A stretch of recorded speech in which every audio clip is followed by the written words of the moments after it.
Invitation for you to join me and Insight.me as we present The Healing Box live at Inglewood's world-famous Miracle Theater, Saturday evening, May 23rd at 7 p.m. Look, I understand your attachment style has been running your life like a rogue algorithm, and nobody has had the courage to press pause. Until now, Dr. Pakoya McCall and yours truly are curating a night where clinicians, spiritualists, and an all-star panel of Black woman healers like Dr. Shalonda Sunshine Crawford, Dr. Jashana Johnson, and spiritualist Precious McGill will join some amazing spoken word artists and the legendary comedian Louis Dix to diagnose, disrupt, and heal your relational wreckage in real time. Listen, bring your trauma. As a matter of fact, bring your baby mama. No, bring your testimony. And if you're still texting your ex at 2 a.m., baby, you're not just invited, you're the target demo. Tickets are moving fast, so grab yours at themiracleinglewood.com before your dating history gets flagged as a pre-existing condition. That's themiracleinglewood.com. We'll see you there Saturday, May 23rd at 7 p.m.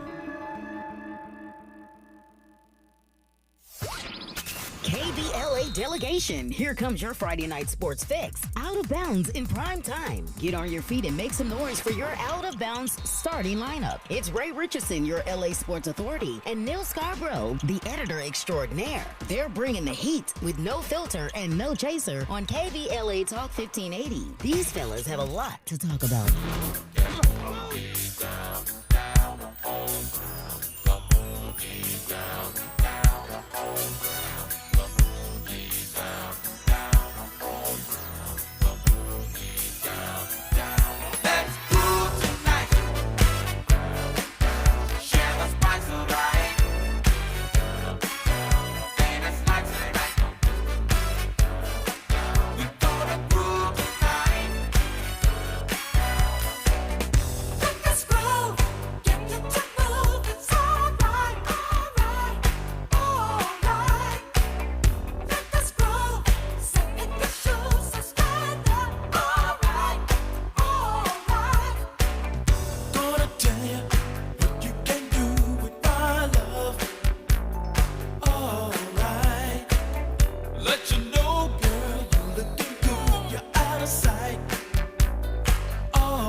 All right, my brothers and sisters, listening and watching across the KBLA Talk 1580 universe. Hey, it's time for that sports show. So let's groove tonight. All right now, and Lakers fans, we have a lot to talk about. So, just so you know, we are broadcasting live from Leimert Park, USA, in the heart of Los Angeles. Welcome to Out of Bounds. I'm Neal Scarbrough in the hot seat for my partner, Ray Richardson. He's out of town on an important assignment in the Twin Cities, enjoying himself. And I'm out of bounds with a couple of friends, that is. So we'll take you out of bounds. We take you out of bounds every Friday night, 6 to 7 p.m. Pacific time. Tell your people outside of LA they can listen online at KBLA1580.com or on our app. You can download it anywhere you like. And, of course, you are welcome to join the conversation at 1-800-920-1580. Or better yet, hang out with us in the chat room on the KBLA YouTube channel. You can look for Out of Bounds. You can just look for KBLA. You're going to see my ugly face when you show up. But we are live, so take a look. Anyway, I'm holding it down tonight. Like I said, Ray is off on another assignment, and we got a lot to talk about here in L.A. because it's basketball season times two. It's the postseason, and it's the season opener for the WNBA. We'll get to that stuff, the wonderful ladies of the WNBA at the bottom of the hour. But we have a couple of guests joining us for these conversations, and they seriously know what we're talking about tonight. We got a little Lakers and NBA coming out. We got the WNBA, which tips off, and I want to introduce y'all to a lady named Kwanzaa Jones. You can look her up now if you want, but we'll get there, 1A at the end of that Kwanzaa, just so you know, if you want to get a head start on what we're going to talk about. So anyway, as we said, WNBA season kicks off tonight, 3 games. But right now we're in the middle of the playoffs. The Knicks got a slight lead over the 76ers. San Antonio Spurs 4-point lead. San Antonio Spurs going to be playing those Minnesota Timberwolves a little bit later. But here's what we have. We're going to address these Lakers. who were rolling like gangbusters in the last series, but they've hit a reality check in Oklahoma. And you know it's Oklahoma, so that means they're going to be going home sooner rather than later. I just got a little rebellious pushback from Andy, my engineer. Andy, you don't see it, huh? What do you see? I'm holding on to faith, man. Lakers in 7. Lakers in 7. All right. Well, they got to do something tomorrow night if that's going to happen, and they got to win in OKC. All right. So you got a mountain in front of you, but I'm with you. I thought it could happen when they were whooping on Houston, but it turns out Houston is not OKC, and OKC is unmatched in this league. Yesterday's first half was very promising, but then the Thunder came in the third quarter and just shut off. Yeah. Well, down.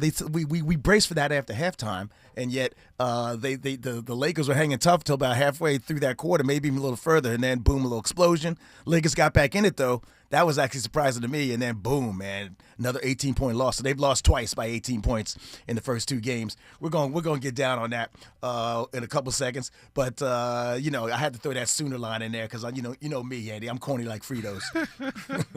I'm mad at you. All right, brother. So one Broderick Turner of the LA Times is going to join us for that redux of the Lakers. And then at the bottom of the hour, we're bringing our man, friend of the show, Charles Hallman, our resident women's ball expert from the Minnesota Spokesman Review. So he'll join us later. We're going to get to Brad in a couple seconds. But anyway, here we go.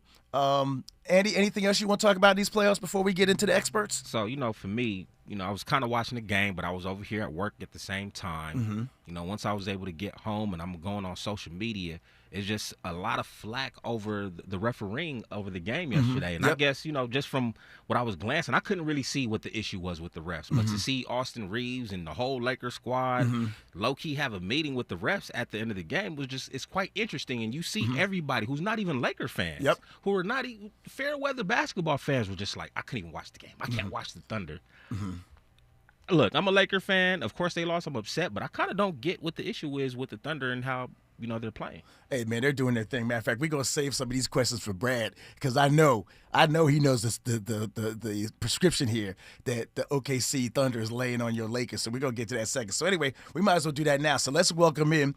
You guys know him as Broderick Turner. That's his byline. I've known him for decades as Brad Turner. And if you know the NBA in this city, you know that Brad's been a name covering every team for a couple of different publications, Clippers, Lakers, and just an all-around good guy and basketball expert. So first of all, hey, welcome to the show, Brad.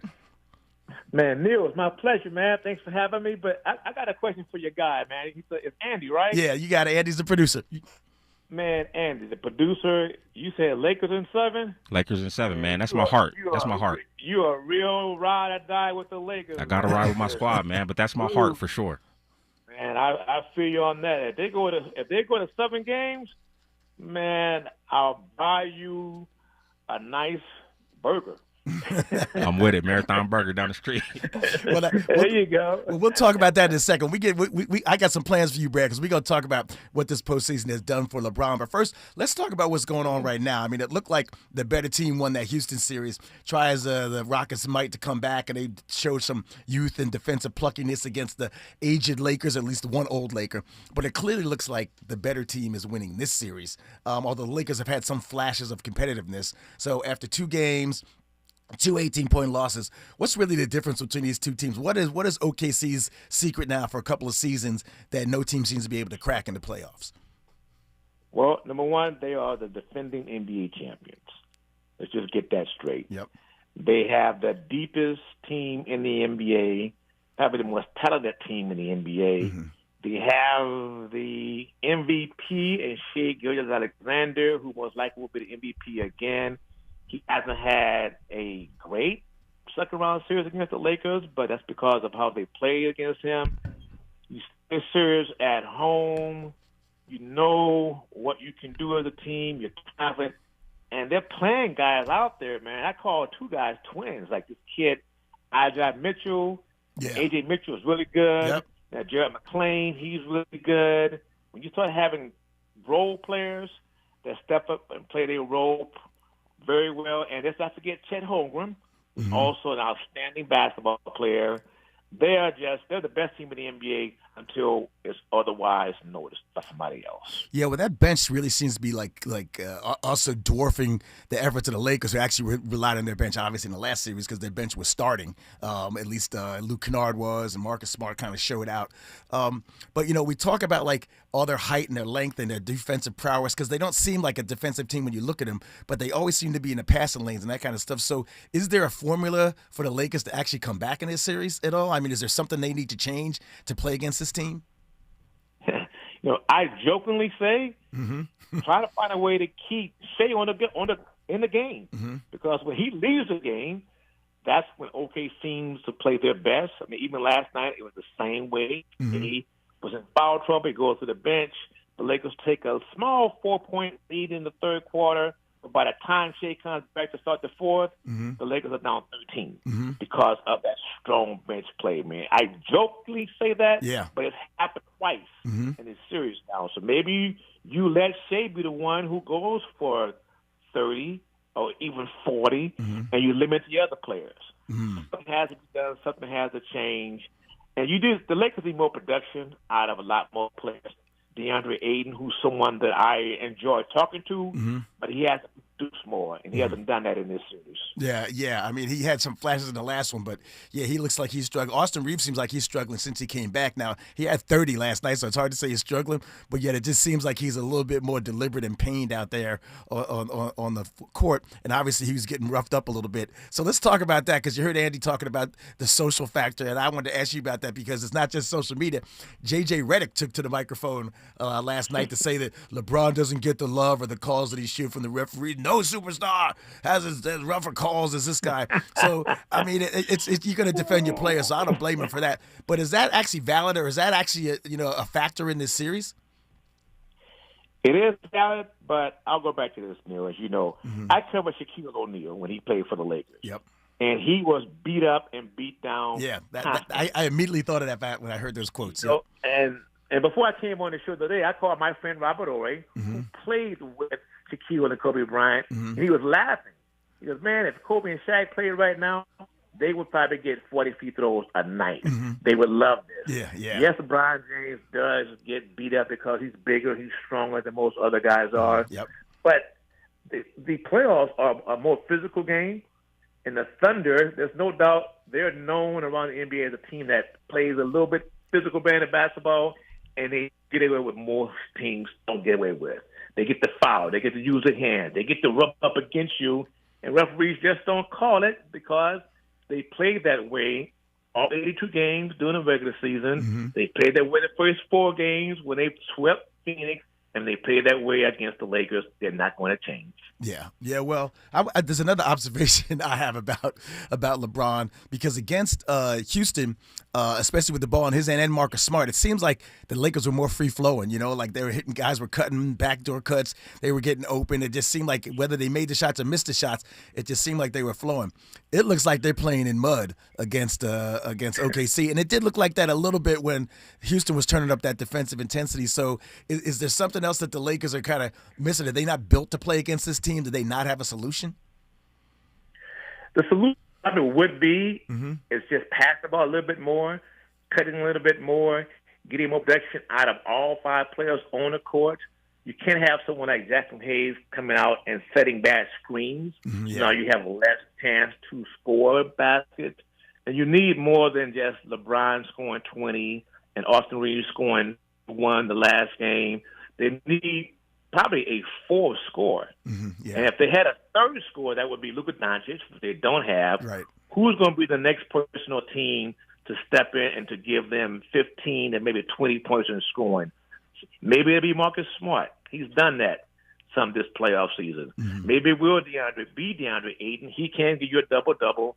Maybe it'll be Luke Kennard getting a little bit freer, being confident in his shot, but they have to find at least 2 more players to score, because if they don't, they will get swept. Yeah, well, you brought us something that we can even focus on a little bit more deeply after the break, which is just really Luka's legacy coming here, and he's out when they need him. But with this series particular, would it be any different if Luka was playing? I mean, I tend to think we know what he can do, and if the games are close at the end, Luka's a factor that cannot be stopped in this league.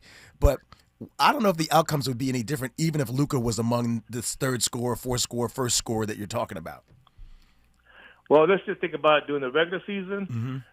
The Thunder swept the Lakers 4-0, by an average of 40 points a game almost. I'm sorry, almost 30 points a game. That's right. So, and the last time they played them in L.A., obviously Luka didn't play, neither did Austin Reeves. But when they played them April the 2nd in Oklahoma City, the Lakers lost by 39 points, and was when Austin got hurt. It was when Luka got hurt.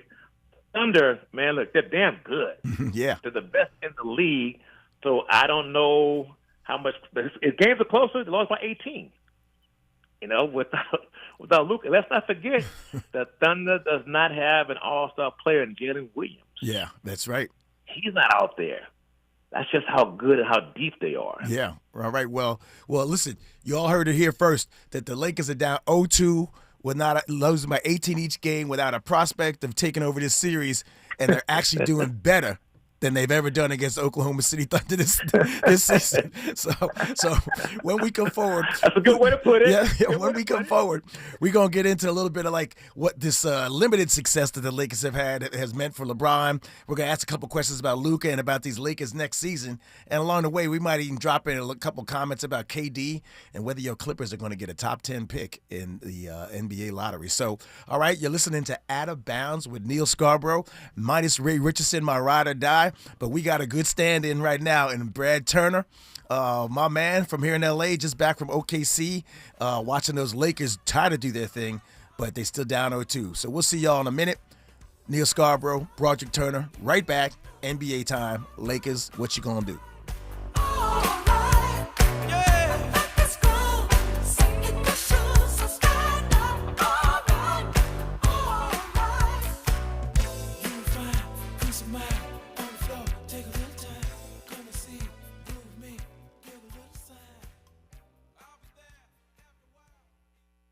More Out of Bounds is coming up on KBLA Talk 1580. Join the conversation with Ray Richardson and Neal Scarbrough at 1-800-920-1580. Are you drowning in IRS tax debt? Angela was. She called Civic Tax Relief and saved over $80,000. Felicia was having health problems, got behind on her taxes, interest and penalties were adding up. She called Civic Tax Relief and saved over $15,000. Civic Tax Relief is a professional tax negotiation firm that can protect you from the IRS. If you're getting collection letters, call Civic Tax Relief for a free consultation. They will go to work helping you discover all the relief programs you may qualify for free. James owed the IRS $37,000. Civic Tax Relief represented him against the IRS, and by the time everything was completed, he did not owe the IRS anything. If you are in trouble with the IRS, call Civic Tax Relief for your free consultation now. 800-200-2257. 800-200-2257. Get a free consultation and real tax relief. Call 800-200-2257. 800-200-2257.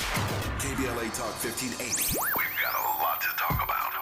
KBLA Talk 1580, connecting you with services and solutions. These are hard times for housing in America. Too many in our community face barriers to safe housing, behavioral health care, and affirming spaces for healing, particularly those impacted by poverty and stigma or incarceration. Rooted in South LA, Ahmad supports impacted communities through housing, wellness, and leadership development. Ahmad provides culturally responsive, peer-led support from transitional housing and mental health services to leadership development and youth empowerment. They offer safe, affirming houses for youth, transgender women, and formerly incarcerated individuals. Therapy and peer support with a focus on healing trauma in Black communities. HIV prevention and care, free testing, education, and wraparound services for whole person wellness. Standing in the gap with health, housing, and hope. Reach out to Ahmad Institute at 323-569-1610. That's 323-569-1610. Or visit amaad.org.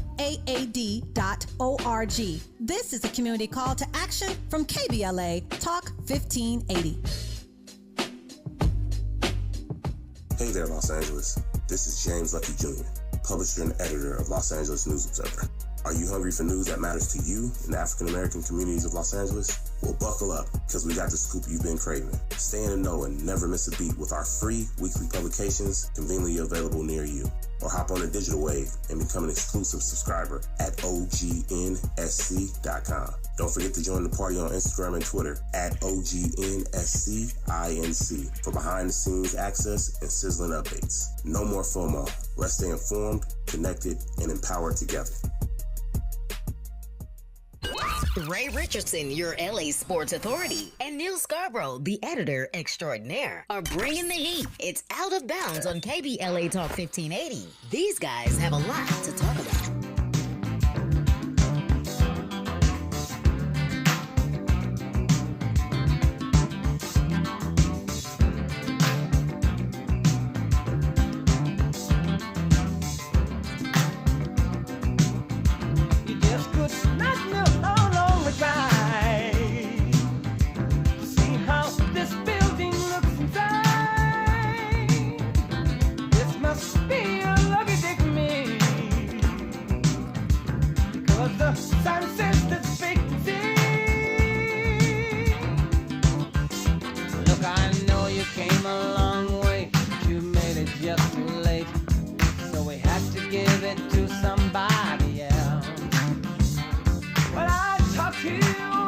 All right out there, my people. Welcome forward. Back to Out of Bounds. We're going to keep this Lakers talk going. Phone lines open for you to join us, 1-800-920-1580. That's 1-800-920-1580.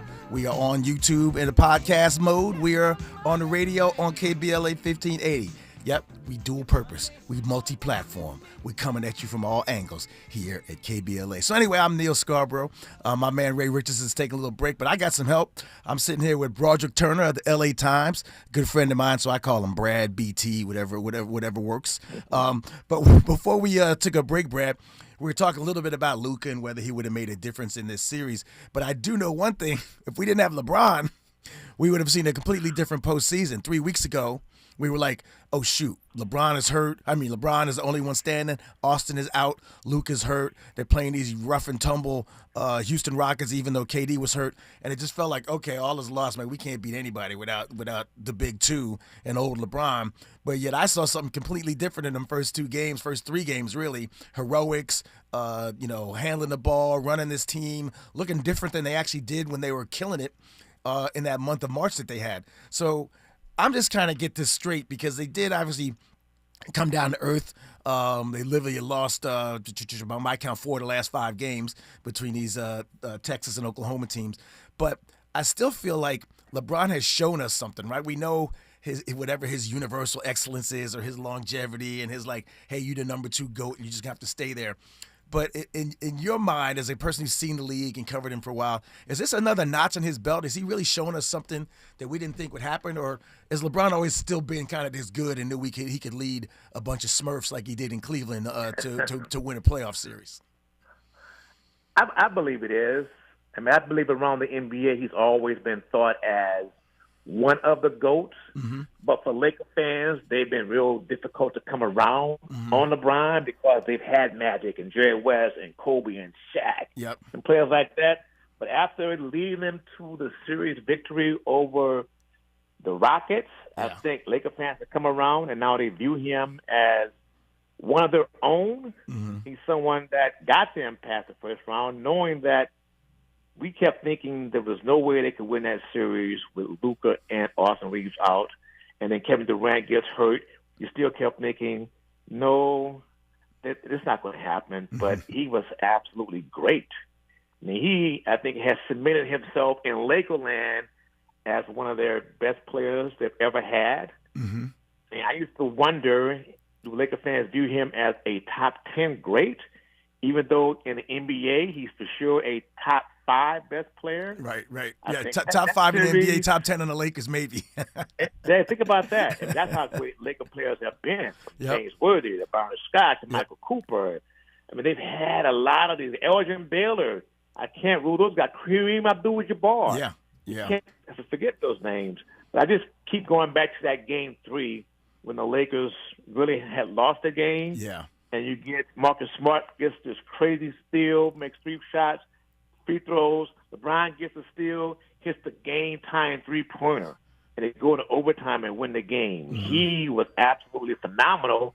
It was almost a one-man show, but he pulled the entire team along with him, and that's why they won that series over the Rockets. Well, you know, that's what I saw. And I was like, oh, my God, this is like, what is he doing? Like, we got to rewrite the script here a little bit.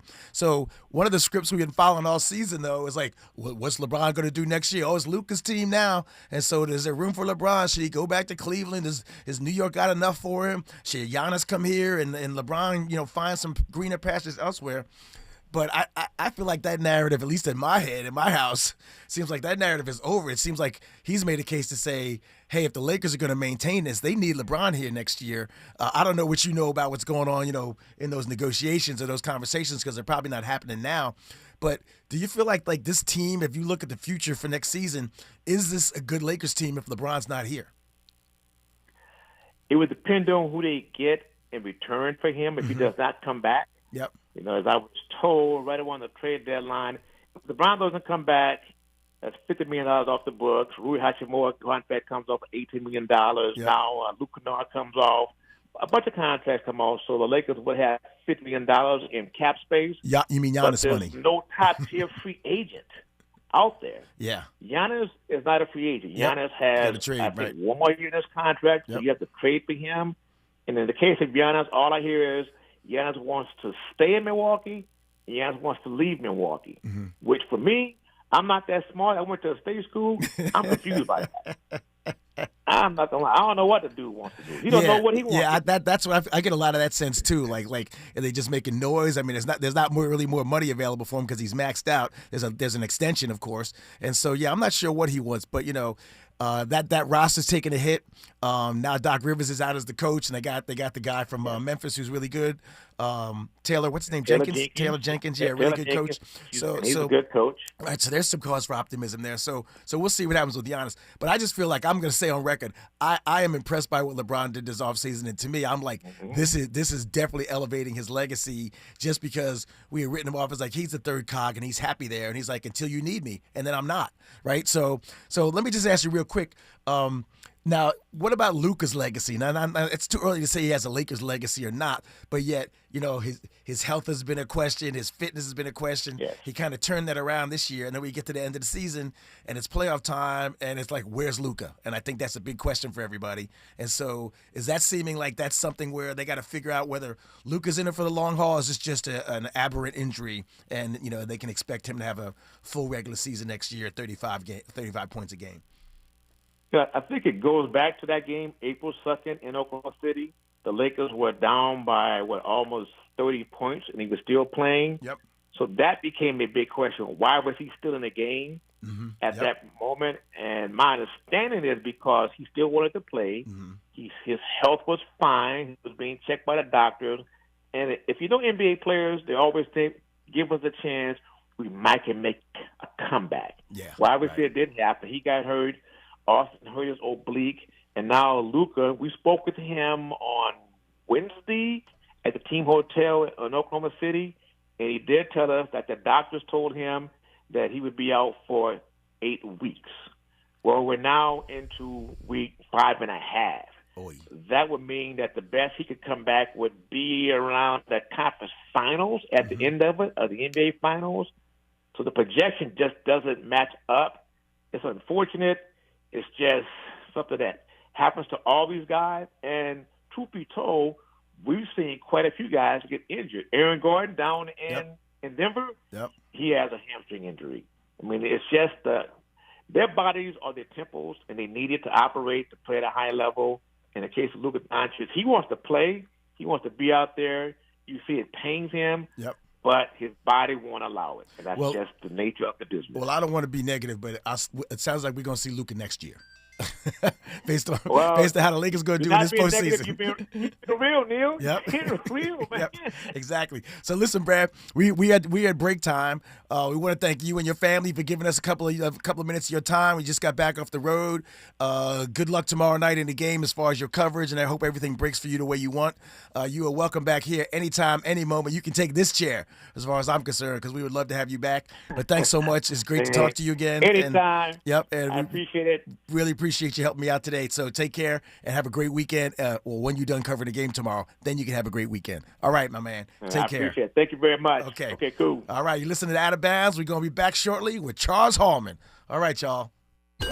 Every Friday night at 6 Pacific Time, it's Out of Bounds with Ray Richardson and Neal Scarbrough, the show that brings that barbershop flavor to the world of sports on KBLA Talk 1580. I'm Amber Payton with BIN News Now. The Southern Poverty Law Center is pleading not guilty to fraud and money laundering charges brought by the Trump administration. The Justice Department claims the group defrauded donors through payments to informants tied to extremist groups, including the KKK. The SPLC says the charges are provably wrong and vows to keep fighting injustice.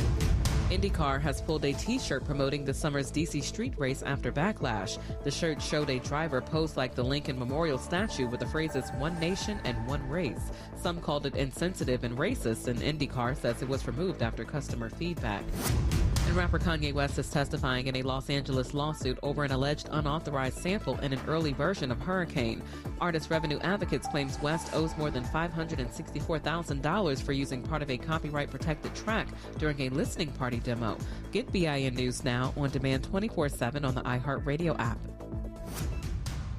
Now at Big O Tires, save up to $170 on select sets of tires with paid installation using your Big O Tires and service credit card. Plus, synthetic oil changes start at just $39.99 through May 24th at Big O Tires. This is the KBLA Sports Minute with Ray Richardson.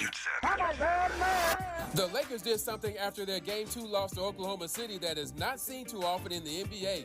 Several Lakers players and coaches surrounded referee crew chief John Goble at mid-court to voice their concerns about the officiating in the first two games. The Lakers believe the referees are among the reasons why they are down 0-2 to OKC in the best of 7. LeBron has had only 5 free throw attempts combined in the 2 games. He averaged 5.3 attempts during the regular season. Criticizing the refs usually results in a fine from the NBA office. It also makes the Lakers look like crybabies. There are many other factors for why the Lakers are down 0-2. At the top of the list is their ball handling. The Lakers committed 20 turnovers last night and 17 in Game 1.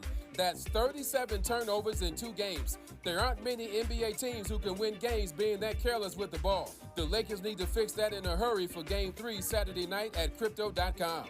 No debates, no speculation, just the info you need. That's your KBLA Sports Minute. I'm Ray Richardson on KBLA Talk 1580. Hi, I'm Zoe Williams, host of The Voice of Reason, weeknights at 7 p.m. here on KBLA Talk 1580, with a personal invitation for you to join me and Insight.me as we present The Healing Box, live at Inglewood's world-famous Miracle Theater, Saturday evening, May 23rd at 7 p.m. Look, I understand your attachment style has been running your life like a rogue algorithm, and nobody has had the courage to press pause.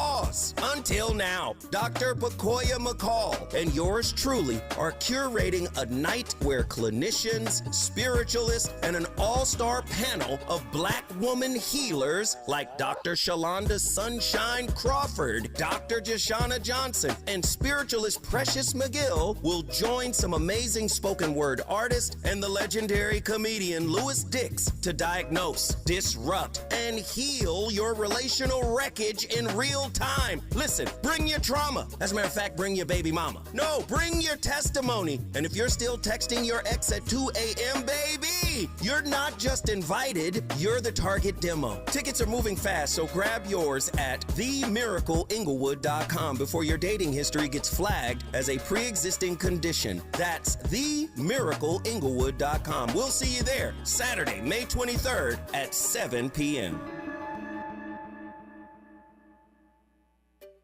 Finding great candidates to hire can be like, well, trying to find a needle in a haystack. Sure, you can post your job to some job board, but then all you can do is hope the right person comes along. Which is why you should try ZipRecruiter for free at ZipRecruiter.com/free.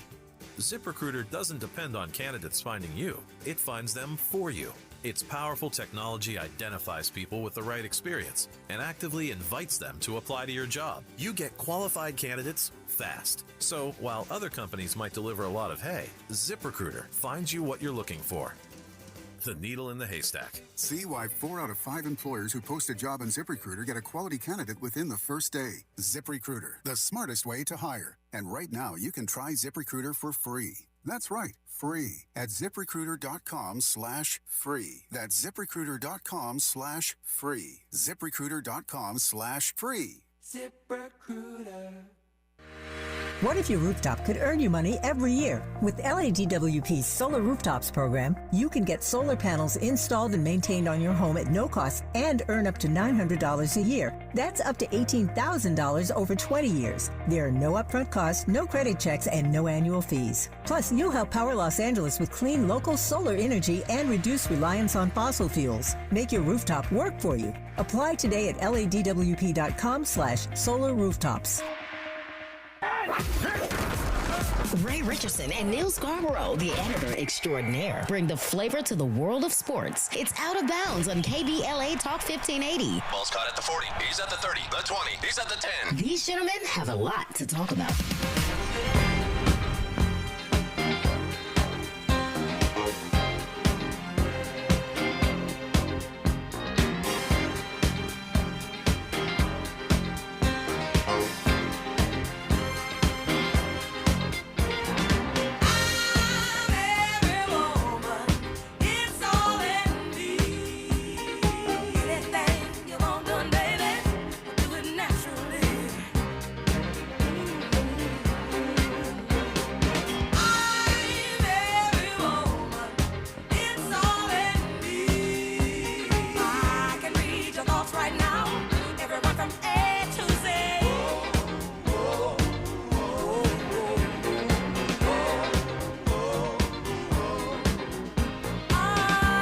All right, hey, welcome back. You're in the mix with Out of Bounds on KBLA Talk 1580. I'm Neal Scarbrough, sitting in for my man Ray the Richardson. All right, phone lines are open at 1-800-920-1580. That's 1-800-920-1580. And now listen, we're not about to talk about every woman out there, but we are going to talk about the tall ones who can dribble and shoot. All right, so when we say I'm every woman, we're going to talk about the WNBA, the league we have not stopped talking about for 3 years now. I know Caitlin Clark's been in the league 2 years. That's why I said 3, because the league is on fire. Just signed a new deal. Everybody's getting paid the way they should. And so they began their 30th season just a couple hours ago. 3 games tonight. But we're joined by the resident, the out-of-bounds king of women's basketball, the man we go to break it down, Charles Holman from the Minnesota Spokesman Review. He's our women's ball expert, but you know where he is right now. He's at the Target Center waiting for the T-Wolves to lay waste, they hope in Minnesota, to the San Antonio Spurs. He's courtside waiting for the tip-off. Knicks are up by double digits in Philly, and so it looks like they're going to go up 3-0, but we're not going to promise you that yet. But let's bring in my man, Charles. Charles, how you doing? First of all, thank you so much for joining us on the debut night of WNBA 30. Season is tipped off, and it feels a lot like season 28 and 29 because we're still talking about the Liberty and the Aces as clearly the teams to beat. But let me ask you, what storyline are you looking for? Well, first I'm going to ask you this. Let me slow down for a second. We'll get to that in a second. What teams do you see as the favorites, or maybe the teams we're not talking about who are going to make some noise this season in the WNBA? I think the team that we're not talking about that could make some noise is Atlanta. Because not because they brought Angel Reese in there, but because they have a decent lineup that if they stay healthy, that they could make a decent run. I know the conventional line is they're looking at Vegas and New York because they had the least number of changes on their lineups. Right, and New York had his Satu Sabale, right? Yeah. Right. So and you've been in business long enough. I don't care what rankings you come up with at the beginning of the season. Everything will shake out to where it's supposed to as the season go on. But what's going to be interesting about this season? This is a historic season for a lot of ways. Remember, everybody was a free agent. When the CBA. Until the newest CBA came through, everybody was a free agent. So when that got signed, it was like a 5-day period, a frenzy. People just moving all over the place, and people getting paid. And so everybody got affected by this, by the moves. one way or another. So it's going to be interesting how it shakes out. I'm looking forward to it because it's about time that the WNBA is getting this kind of recognition. Right. That they don't get, and it's not just Caitlin Clark. It's about all the other changes that's going on in the league. And but down the line, I see Vegas as a team you got to beat because they didn't have any change in their lineup. New York is going to be solid, but they stay an injury away. They one injury from being not very good. And then I think Atlanta's going to be a team that people are going to have to look at if they stay healthy. It's all about healthy. It's not about anything else. To your point, Sabrina Ionescu and Satu Sabale are out in this Knicks opener already, so we'll see how they fare. They look like they started off pretty well tonight, but that's just something to watch. They haven't even played a game, and those two aren't making it to the court. So I'm going to talk about a little up and a little down, right? So when I was looking at a bunch of season previews and things like that, there's a lot of faith in the Sparks here in Los Angeles making a move forward now that they got Nneka Abumike. Did I spell her name right? And then because there's the other one, Abumwale in Dallas. I always get her name them mixed up. But anyway, Nneka Abumike. And then conversely, in your town, the Sparks are without. I mean, the Lynx are without Nafisa certainly to start the season, and so people are expecting them to take a little dip, and then maybe they'll come back when she comes back. But I know that's a question about when she's coming back. So, first of all, are these Sparks really going to make a move this year? They missed the playoffs, in the last week last year. They can score points, but they haven't been able to cover anybody. Now they got a defender in the NECA, so that may change. And then when you're done, you can talk about those links out your way. I don't think they made that much of a move that they can propel themselves into that championship discussion. Signing NECA was a great move. Having Cameron Brink back would be great for them. But I don't think they, like you mentioned, their defensive liabilities, I don't know if they really shored that up enough that you could say, oh, yeah, L.A. is right there. Now, on the team, that local team here, not having Napisha is going to be interesting because I don't think she's going to be – somebody asked me last night, I don't think she's going to be back before the All-Star break. You have 2 ankle surgeries. That's just it's going to take a while for her to get in shape. The question would be on this team, can Caleb McBride – carry this team long term? She did carry them when Napisha went down last year in the playoffs, but that was in the playoffs. Now we're talking about starting the season off, and can you be that number 1 player as opposed to before you was number 2? So, and then the Lynx was hit with expansion and free agency. They lost 2 key starters from an expansion. They lost a key player coming off the bench because they got paid. So, therefore, it's going to be adjustment. Now, I like Olivia Miles. She's going to be in that talk discussion for Coach Rookie of the Year. Now, will she win it? I can't tell you that. But this will be the first time Cheryl Reeves had decided to give the rings to a rookie. And this is the first point guard this team has had, a true point guard since Lindsey Whalen. So, it's gonna be interesting to see Olivia play through the mistakes. She's gonna make a bunch of it. She's already admitted to the fact the speed of the game is something she has to adjust to. She got to learn how to guard a stronger and quicker player. But I think she's willing to learn, and she got the best teacher there, and that's Lindsey Whalen as assistant coach. So she's in her ear every day. So it's gonna be good. Now where they fall right now, they predict to be 8th.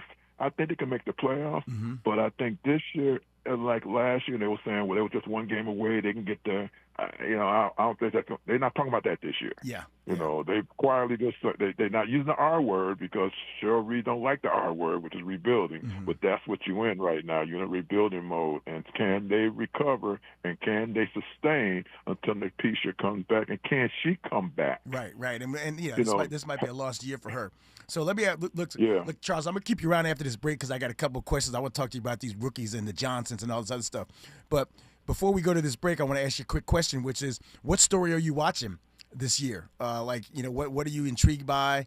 We just spent a little time on the Lynx, but it's like what all these changes that you're talking about, what sticks out in your mind as you want to see how this works out? Is it the roster building in Seattle? Is it the twin UConn players down in Dallas? Or is it something more in a veteran ilk that's got you focused on a wait and see? I'm looking at the rookies. I'm looking at how they're going to fit in. I mean, this is a high, stellar rookie class. And and where they're going to fit in. Are they going to be able to make those adjustments easily or difficult? Yeah. Can Laura Betts guard the bigs outside? They don't have true bigs in the WNBA, so can she guard the outside? And that's what be the reason why she dropped. Yep. That she dropped in the draft, because they felt she may not be able to do that. So I'm looking at rookies. I'm looking at seeing the Jacksons. The Johnsons. I'm trying to see, can Olivia Miles be that kind of player that she has shown so far in the preseason? And can they do that? And then you talk to me at midseason, and I can tell you what they're doing now. Well, you'll definitely be back. But hold on for a couple of seconds, because when we come back off the break, we won't be here for long, so you can get right back to that NBA game in a couple of seconds. Update, the Knicks have won 108-94 for those of you who are wondering about that status. And, Charles, when we get back, I'm going to dig into Seattle and Indiana and Dallas. So we got some more rookie talk coming up, some more WNBA talk coming up on opening night.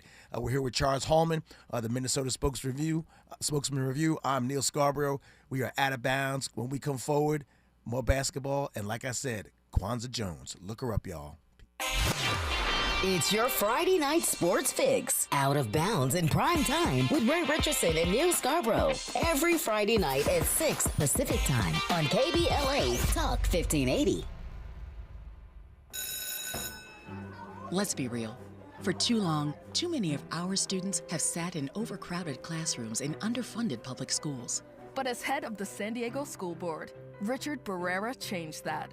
Under Barrera's leadership, student literacy rose from the state average all the way to #1 among major urban school districts. Barrera led the way for smaller classrooms and for teachers to be paid what they're worth. Barrera funded more counselors and mental health services, and community schools that teach real-world skills for future jobs. A community organizer who became an education leader to fight for our kids. The only candidate for State Superintendent of Public Instruction. Backed by the 310,000 classroom educators of the California Teachers Association. Vote Democrat Richard Barrera for State Superintendent.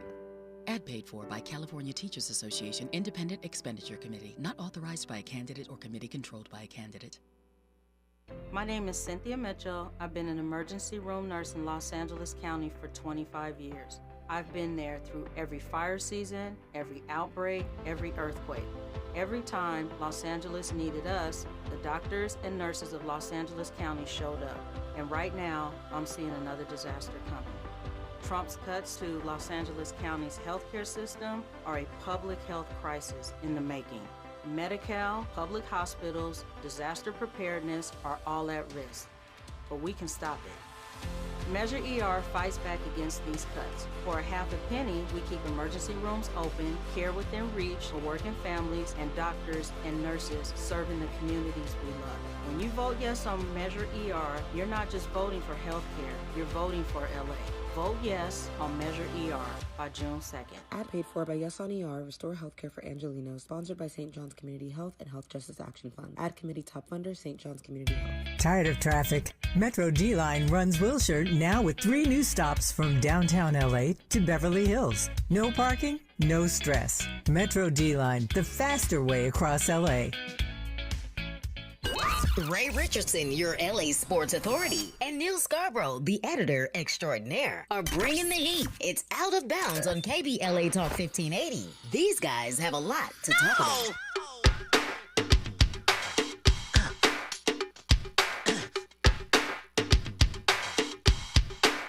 I'm going down to Alphabet Street. I'm gonna crown first girl that I meet. I'm gonna talk so sexy. She'll want me from my head to my feet. Yes, she will.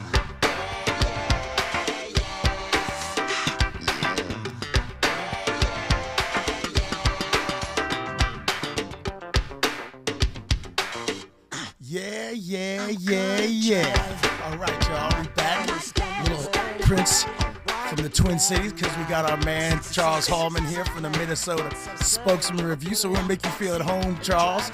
So I hope you're rocking to the beat of Alphabet Street. Oh, yeah. Yeah, all right. I love that. All right. Now, here we are at Out of Bounds. I'm Neal Scarbrough, KBLA Talk 1580. We're on your YouTube. We're on your radio. We're here to talk sports in our last segment, and we're going to get right to Charles here because he's got some NBA games to take in, at least one in Minnesota between them and the San Antonio Spurs. But, Charles, I wanted to continue our conversation about this crazy rookie class because we talked about in our text today about the Johnsons. And first of all, that big trade that sent Flaugier up to Seattle where they're building a nice young roster, and she seems like a dynamic cog playing the point there. But I think there's an underrated Raven Johnson, another Johnson, who was picked up by the Indiana Fever, and I think that team is also poised to make a little move. But I feel like Raven takes a lot of pressure off of Caitlin Clark because she's such a stout defender, and they need kind of a backup point guard. She might actually be the third point guard, but she's probably the best on-ball defender that they have now. So is this a big move now that the Fever are in position to make now with obviously that badass center they got, excuse my language, and Caitlin Clark? I think so because Raven. First of all, Raven played under Dawn Staley, so definitely she come in with pro skills. They're a team that didn't make a lot of changes in their lineup. So therefore, you get Caitlin Clark back from being injured. Now you got your a solid point guard coming off the bench. She don't have to come in and start. She can come in and learn the game. And I love Boston. I loved her since she played in college.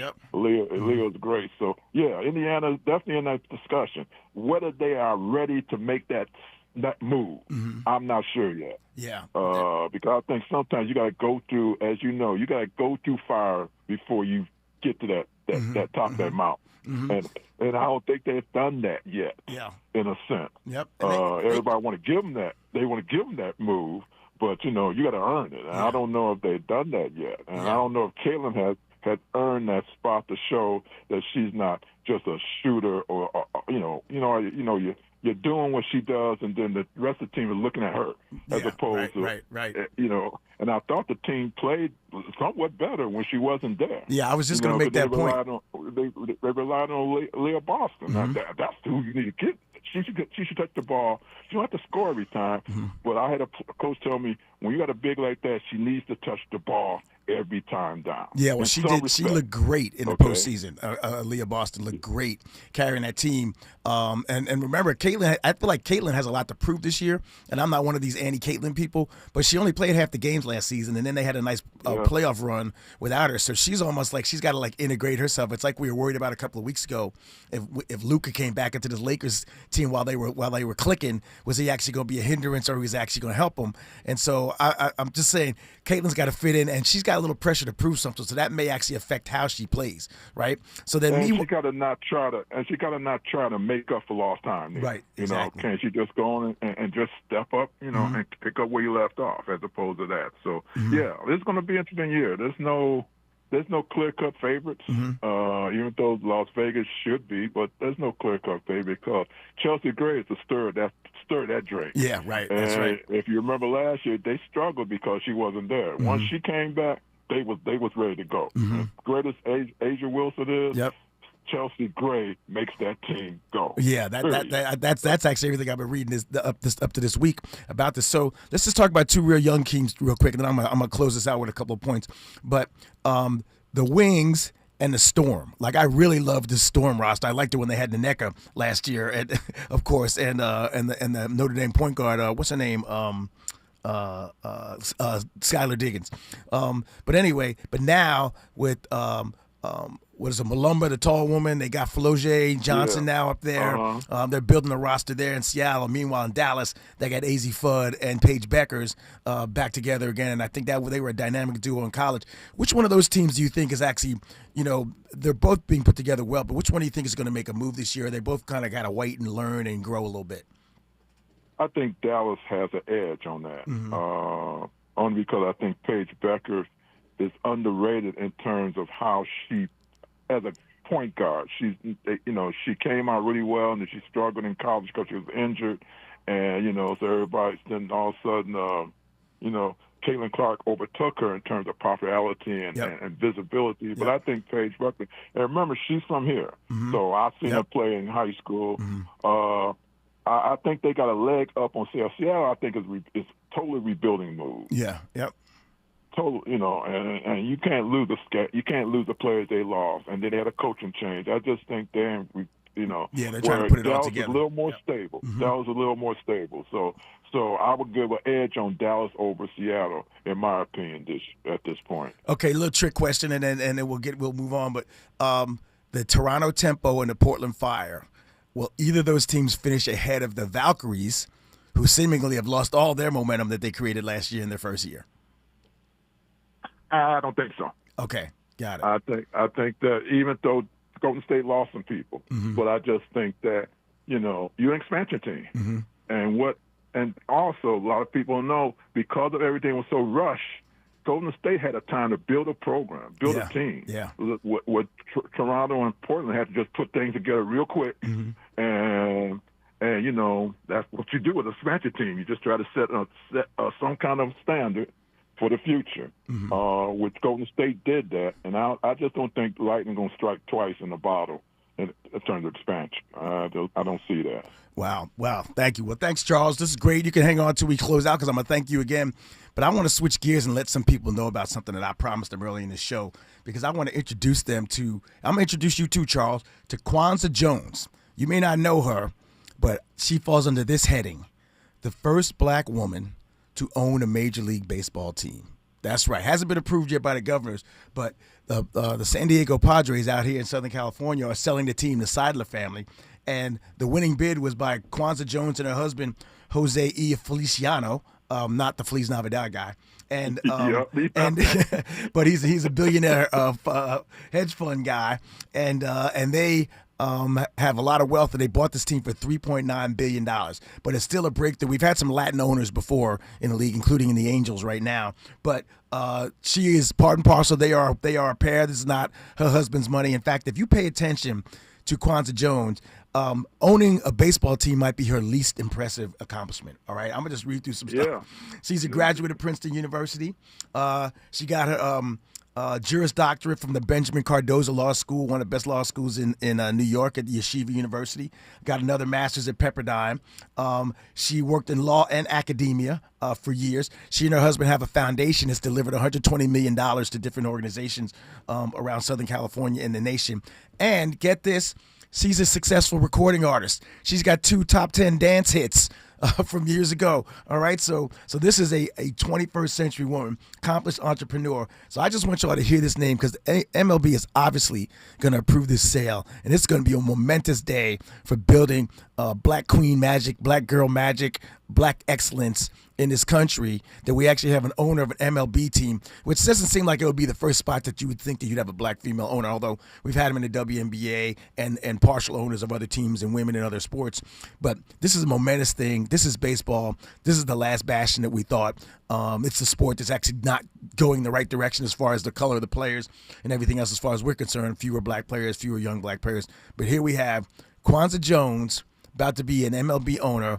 Y'all pay attention. She's going to be in the news. We're going to hear her name. But understand, she's not just a rich lady. She's an accomplished sister who has succeeded at every single thing she's done. So I'm just going to say Kwanzaa Jones and the Padres, that's the World Series, baby. So anyway, and that's Out of Bounds. We'll see you next week. Charles, thank you so much for giving us 2 full segments on WNBA and their opening night. We'll see what your Lakers do tomorrow, y'all, because it's do or die, win at home. Can you get back in this series? We'll check you next week. Ray will be back. Out of Bounds, 6 o'clock on Fridays, all the time on YouTube. Go find us, come join us, come talk to us. See y'all next week. Happy to be with you.